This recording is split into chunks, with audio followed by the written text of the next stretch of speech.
दोस्तों, स्वागत है आपका मेरे YouTube channel let's study with Poonam में, जिसमें हम जीके जीएस से रिलेटेड टॉपिक के बारे में चर्चा करते हैं और आपके लिए नए नए विषयों को खोज कर लाते हैं। आज हम बात करने वाले हैं दिल्ली में होने वाले वायु प्रदूषण के बारे में, जो कि धुंध में डूबी हुई सी ऊँघती अनमनी दिल्ली इस समय WHO की लिमिट से 60 गुना ज़्यादा जहरीली हवा झेल रही है। जानलेवा PM 2.5 कणों की मात्रा सोमवार को यानी 18 नवंबर की सुबह 907 तक पहुंच गई थी। एयर पोल्यूशन मॉनिटर्स का यह स्तर WHO की तय डेली लिमिट से 60 गुना ज़्यादा है। दिल्ली की लोकेशन ही ऐसी है कि इसे हर साल ये दर्द झेलना पड़ता है। दिल्ली में स्थानीय स्तर पर प्रदूषण की सबसे बड़ी वजह है तेजी से बढ़ती हुई गाड़ियाँ, औद्योगिक यूनिट और लगातार हो रहे निर्माण, 24 घंटे जलने वाले कचरे के पहाड़, डीजल इंजन, एयर कंडीशनर और थर्मल प्लांट्स। अगर लोकेशन की बात करें तो दिल्ली के पश्चिम में राजस्थान, उत्तर पश्चिम में पाकिस्तान, अफगानिस्तान, उत्तर में पंजाब, हरियाणा और पूर्व में उत्तराखंड, यानी चारों तरफ से लैंड लॉक्ड है। राष्ट्रीय राजधानी पाकिस्तान और अफगानिस्तान, राजस्थान के से बहने वाली हवाओं के साथ धूल भी आती है, जिसका साथ देती है पराली का धुआं। ये धुआं पैदा होता है पंजाब, हरियाणा और पश्चिम उत्तर प्रदेश के जिलों से, जिसके बाद ठंड का मौसम यानी हवाओं में गति कम हो जाती है, नमी ज़्यादा रहती है। धूल और पराली के धुएं को हिमालय रोकता है। यही वजह है कि पूरी दिल्ली से लेकर उत्तरी भारत के मैदानी इलाकों तक स्मॉग यानी कोहरे की लेयर दिखाई देती है, जो कि टिकी रहती है, इसलिए प्रदूषण रहता है। साथ ही कोहरे की वजह से सड़कों पर हादसे भी होते हैं। दिल्ली नगर निगम के मुताबिक राजधानी के अलग अलग इलाकों में 11,000 टन कचरा निकलता है। ये गाजीपुर और ओखला लैंडफिल साइट पर जाता है। दोनों ही जगहों पर 3 टन या 2 टन के बायो माइनिंग प्रोजेक्ट्स लगने हैं। सिर्फ इतना ही नहीं, दिल्ली NCR के कई इलाकों में उद्योग हैं जहां पर सालाना 17 लाख टन कोयले का इस्तेमाल होता है, जिसके जलने से ग्रीन हाउस गैसों का उत्सर्जन भी होता है, जो वायु प्रदूषण को बढ़ाता है। दिल्ली की हवा में जहर घोलने का सबसे बड़ा योगदान हवा का भी है, यानी हवा की दिशा, हवा की गति और नमी। ये तीनों फैक्टर दिल्ली NCR के फेफड़ों में जहर भरते हैं। मानसून के बाद और सर्दियों से पहले हरियाणा, पंजाब की तरफ से हवा दिल्ली की तरफ चलती है। ये हवा पाकिस्तान की तरफ से आती है, जिसमें भारी धूल कणों की मात्रा ज़्यादा होती है। इस हवा के साथ पराली जलने से निकलने वाला जहरीला धुआं भी आता है। चूँकि मानसून के जाने के बाद हवा में नमी होती है, तो ये भारी होती है और चारों तरफ स्मॉग नीचे दिखता है। हवा की दिशा बदले तो स्थिति में सुधार आए। लेकिन दिल्ली की सर्दियों में लगातार होने वाले तापमान के बदलाव से भी प्रदूषण बढ़ता है।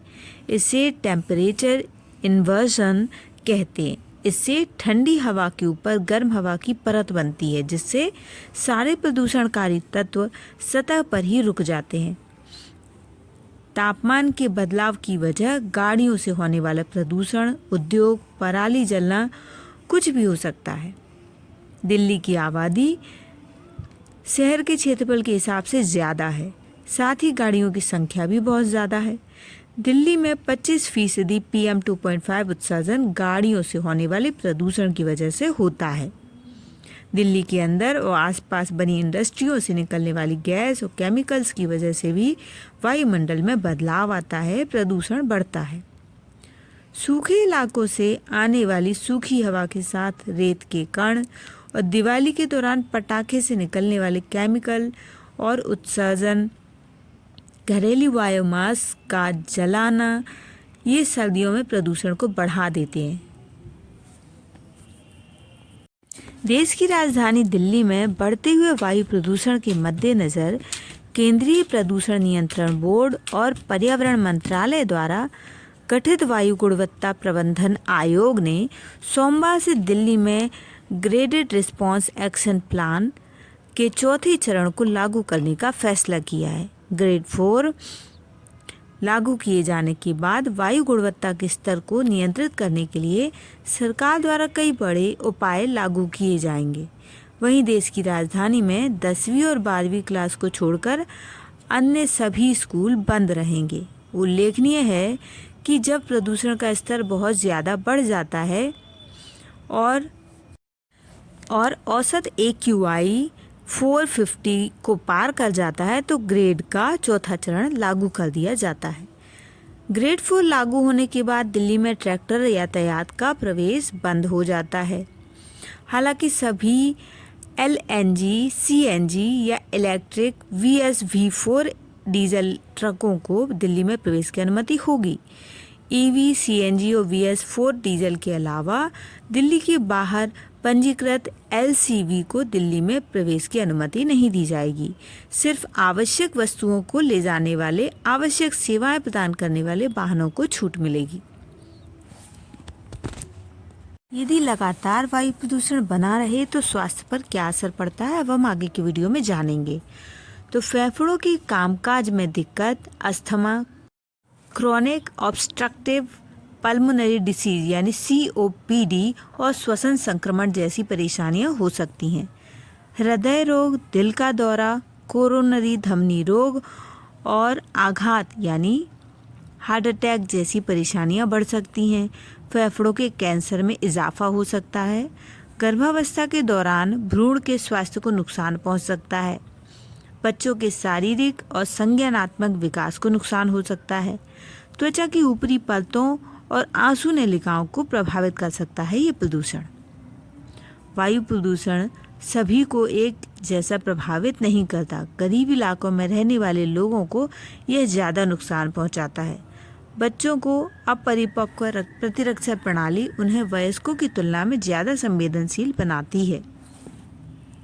इस वीडियो में हमने दिल्ली के प्रदूषण और उससे होने वाले स्वास्थ्य के नुकसान को जाना।